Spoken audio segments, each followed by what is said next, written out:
Hey guys, what's going on? Just going through and torquing and cleaning everything up on this thing.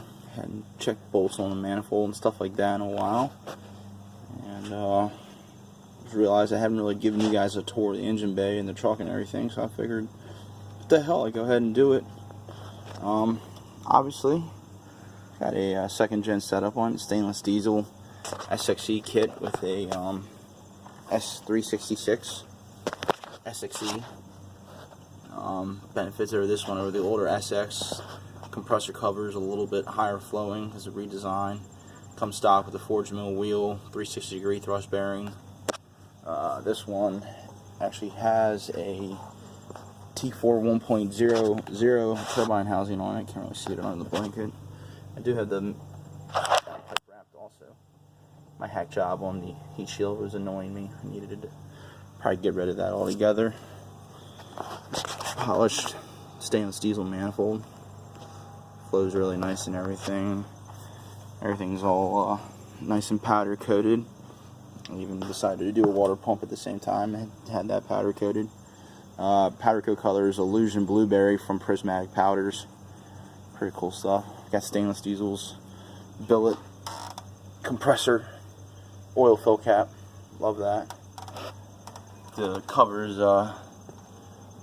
CCV cover from DTT Diesel. They were doing them back in the day. I put that on in 2012. Back when I first deleted it, did studs, ARP 625s. You know, obviously trucks, fully deleted. 5-inch Flow Pro exhaust with their 17-inch stainless steel resonator, which I think sounds really good for just having that on there. It's not terribly loud. It doesn't, have a real bad drone in the cab. This side of the truck, nothing crazy going on here. Just a GDP S2 intake with their high flow grid heater. Being I'm over in Maryland, still get a little cold. Nothing crazy. I'm sure the truck would start, but I figured it's easier on the engine. So decided to dress everything up with some ARP bolts. I don't know if you can even see that. Maybe you can kind of pick up the color. I love this powder coat color. It's got some flake in it. Yeah, there's a pretty good view of it right there. That in the sunlight looks amazing. It really does. Fuel system wise, stock CP3 injector. It's got a fast 150 on it. Got HIDs.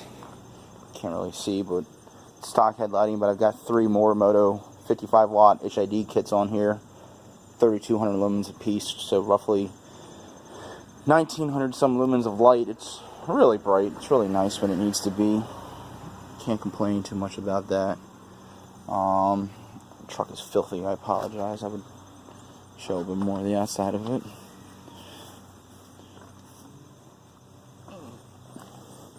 Wheels are, stock. Tires are 285, 70R, 17 Cooper ATWs, which held up okay, for being a more dedicated winter tire. I like having snow tire on the truck. Got Rigid Industries backup light kit on it and everything. Obviously exhaust 5-inch with a 6-inch slash cut stainless steel tip from Flow Pro. Again, the truck's horribly dirty. Gotta wash it today. Yeah, bad. Nothing really crazy done to this thing, It's a great daily driver. I try and drive it every day. I love it. Love making noises with it. As far as the interior goes, the gauge setup, got a 30 psi fuel pressure, monitor the fast, exhaust back pressure gauge, which I really used for tuning back when I had an older VGT set up and everything.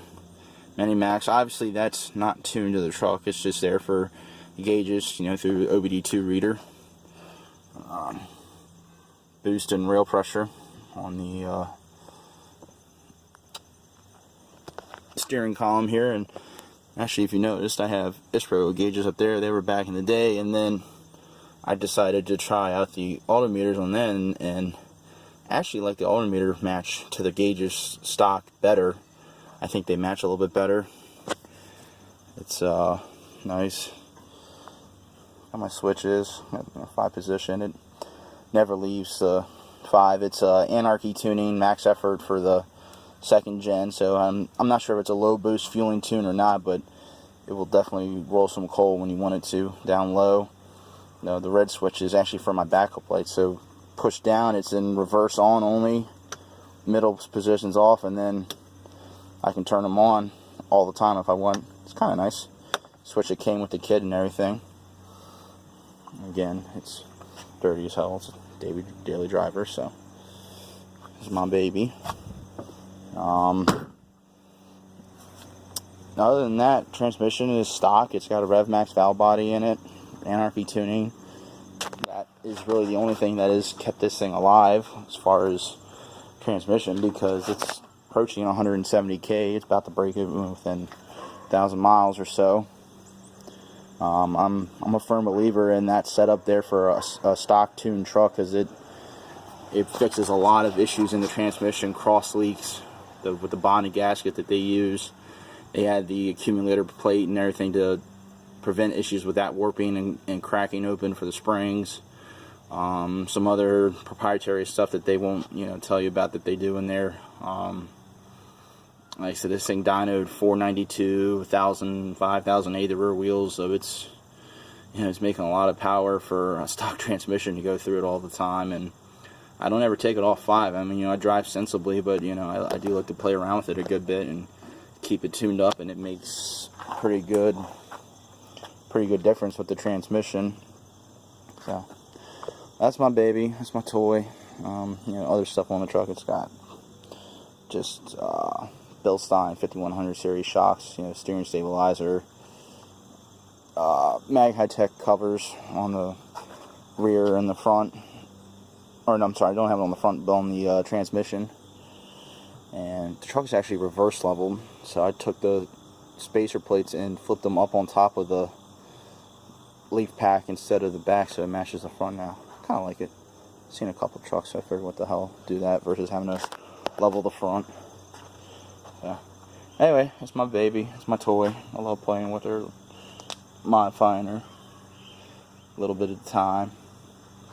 Decided to put all my stickers under the hood.